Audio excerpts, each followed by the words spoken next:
Okay, next problem tayo. Basahin ko yung problem statement.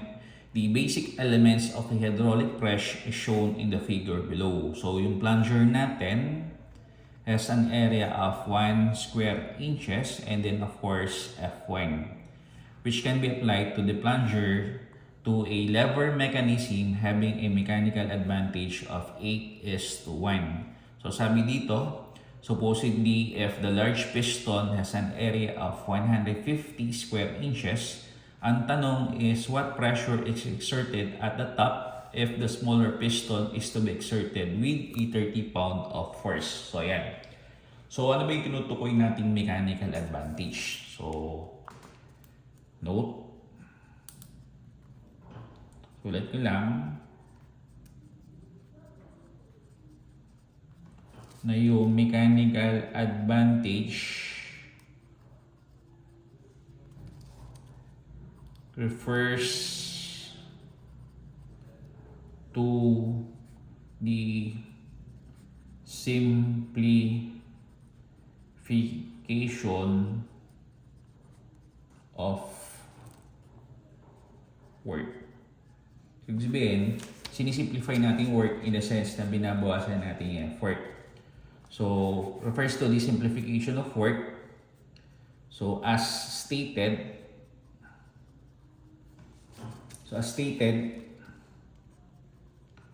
for every 1 part of work or effort,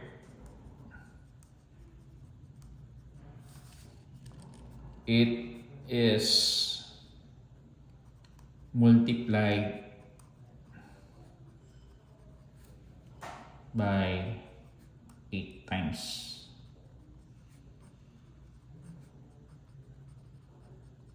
So, yun yung sinasabi dito.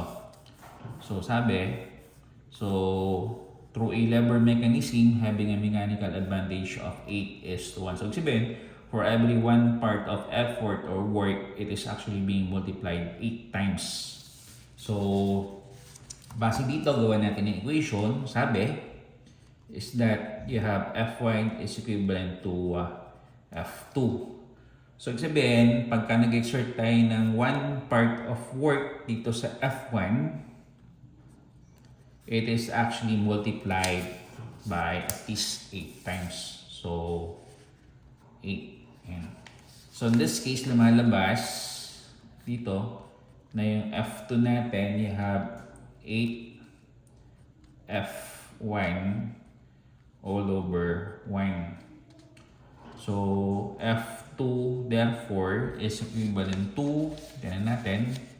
So, sabi dito, ito ano, and if the smaller piston, so makikita natin smaller piston or what we call the plunger dito sa part na to, is to be exerted with the 30 pound of force.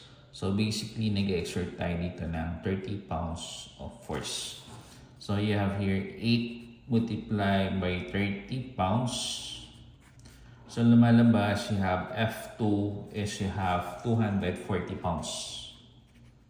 240 pounds. So, sabihin, meron tayo daw dito isang mechanism, plunger mechanism, kung saan for every 30 pounds of force or work that is actually being exerted, it is actually multiplied by at least 8 times. So, yung 30 pounds na to, pagdating dun sa kabilang side, namumultiply siya by around 240 pounds of force. So, na-increase natin yung corresponding force by 240 pounds. Ayan. So, tingnan natin yung tanong. Sabi, what pressure is exerted at the top? So, ang tanong would be, ano ba yung pressure natin dito? So, pressure at the top. Tapos, kung titingnan natin dito sa kabilang side, so, meron din tayong pressure at the bottom. Diba? So, tingnan natin. So, again, sa principles of hydrostatic pressure, makikita natin yung highest intensity ng pressure dito sa pinaka-bottommost portion and then yung least o lowest value ng pressure natin at the topmost portion. So, tingnan natin. So, kuhanin muna natin pressure at the top. So, So therefore, yung pressure natin at the top is equivalent to, you have, ano ba yung force dito? So yung force natin dito is you have F2 all over, ano yung area natin? So you have 150 square inches. 150 square inches. So lagay natin, na yung F2 natin, you have 240 pounds. Whereas yung area naman natin, you only have 150 square inches.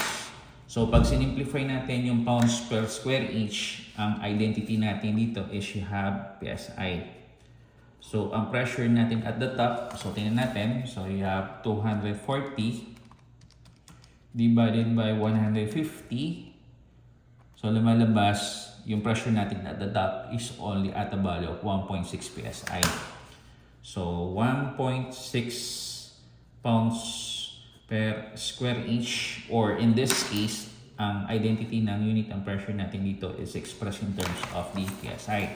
So yung pressure daw natin at the top is equivalent to 1.6, diba? So 1.6 PSI.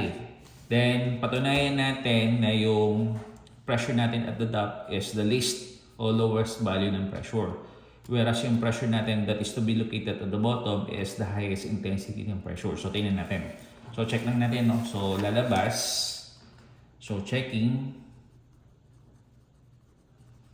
In that yung pressure natin at the bottom, ano ba makikita natin at the bottom? So ito siya.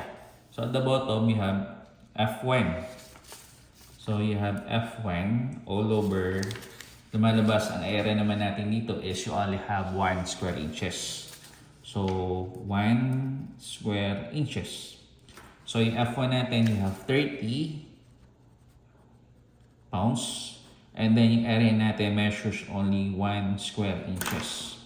So pag sinimplify natin yung 30 all over 1, yung pressure natin at the bottom is equivalent to 30 pounds per square inch, or yung identity niya is expressed in terms of the PSI. So yung pressure natin at the bottom is found to be at the value of 30 PSI. So sulit natin dito. So you have here 30 PSI. So again, kung check natin na yung highest intensity ng pressure makikita natin at the bottommost portion, which is found to be at the value of 30 PSI for this particular problem statement. Whereas makikita naman natin yung least o lowest value ng pressure at the top. So in this case, ang pressure naman niya is you have 1.6 PSI. So sa tanong na what pressure is exerted at the top, so lumalabas na yung pressure natin exerted at the top is equivalent to 1.6 PSI.